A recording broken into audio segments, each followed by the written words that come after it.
உன்னை தரிசனம் காண தவித்தேன். அத்தனாரியாய் அம்மை அப்பன் உருவம் காண உயிரை சுமந்தே. எண்ணம் சுட்டெரிக்கவே நெருப்பாய்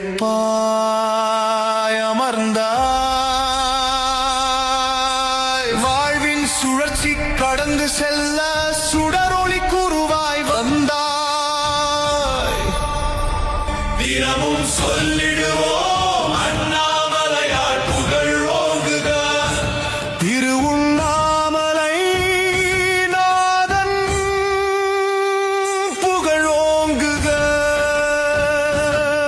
என்னில் சுவாசம் போல கண்ணிமைக்கும் நேரமும் நீங்காமல் என் உள்ளத்தில்